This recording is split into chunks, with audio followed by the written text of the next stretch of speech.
Hi everyone, Matt James here. Welcome to another guitar tutorial. Now, I must apologise firstly for the reduced quality in the audio and video that I'm recording with. It's because unfortunately I've got COVID-19 at the moment, so I'm having to stay at home. I've been quite ill with it recently, hence why there hasn't been an upload for a while. But I'm feeling a little bit better now, and I thought I want to still keep my hand in with doing some videos, because otherwise it could be a while before I get round to doing another one in my usual studio. So hopefully you'll forgive me for the lack of quality with this one, but hopefully you'll still get something out of it. Again, just fairly quick today, I wanted to do just a beginner's sort of finger-picking guide to playing The Gambler by Kenny Rogers, which is a great one to play for beginners and one that I really enjoy playing. We are capo 3rd fret if you want to play along with the original Kenny Rogers track, and the chords we're looking at are C, F and G.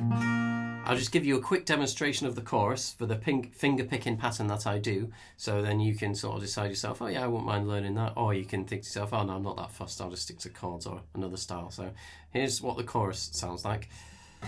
You gotta know when to hold 'em, know when to fold 'em, know when to walk away, and know when to run. You never count your money when you're sitting at the table. There'll be time enough for counting when the dealing's done. So there we go. So that's the finger picking pattern. So I'll show you how to do that. So it's quite a nice one for beginners. It's not that difficult to get to grips with, and you can apply it to any chord. It works with any chord, so it's great. So all I'm doing, we'll start with the C chord. So you're just playing a normal C chord here. You want, and it's very slowly. And that's literally all it is. You're not doing anything other than that. You're just getting a bit faster, that's all.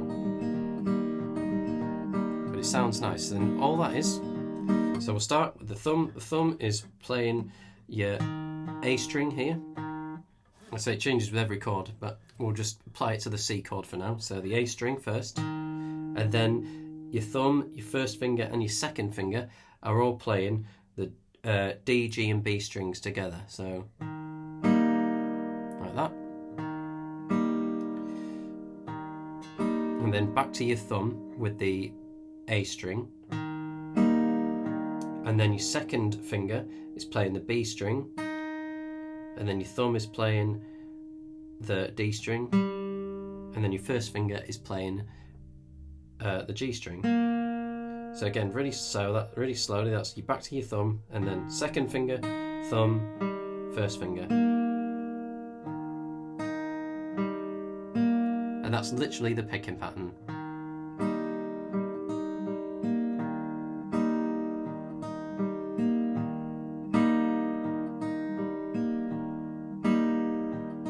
You can get a bit faster. But just practice doing that and getting comfortable with that and the feel of that. And then once you get a bit more comfortable, you can get a bit faster.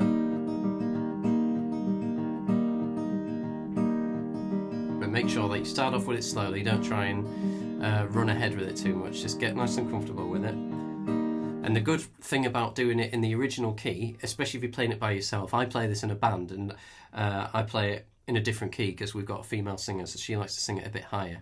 And the chords for that are a bit easier. It's G, C and D. But if you're playing it on your own, and you're a man, then the original key is quite a good key to sing it in. So then we're going to an F, but to make things even easier, you don't have to bar this, especially if you're finger picking it. So you've got your C chord here, but if you're finger picking this rather than strumming chords, when you change to your F, all you're doing is your third finger on your fretting hand and your first finger are staying where they are.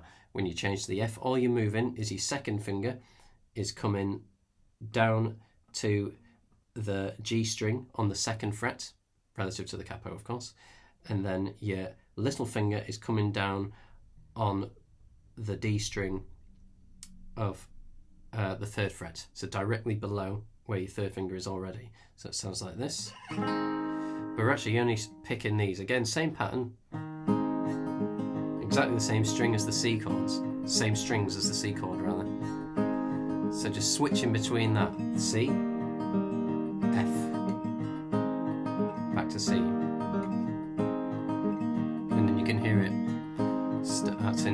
to sound something like. So again, practice the picking pattern, practice changing between that C and the F, getting that nice and smooth.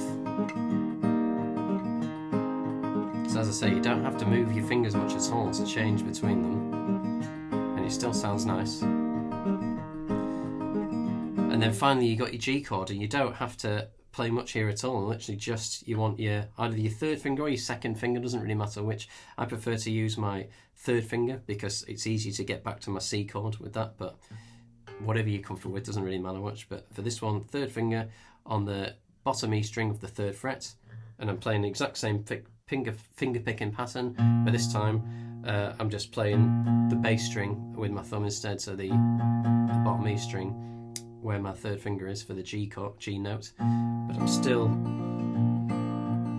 using these 3 strings as my main ones. So when you put it together, it sounds like this. Know when to fold up, know when to walk away, and know when to run. Never count your money when you're sitting at the table. There'll be time enough for counting when dealing's done. And the verse is exactly the same as that, same chords. I think in the exact same sort of rhythm, actually. It's but that's it. So that's the Gambler. It's a really nice, easy finger picking pattern to start with, and as I say, you can apply that finger picking pattern to all chords. It's so good, and I use it a lot in other songs. I mean, you know, you got A minor, then to G, D, C, all chords. It just sounds great. So yeah, I hope that was useful. Again, apologies for the lacking quality. But hopefully I'll be back with you in my normal studio before too long. But until then, I hope you found that useful. Please do subscribe to the channel if you haven't already, and like the videos. It really does help me out a lot. I do appreciate all the support. But until then, I'll see you all very soon.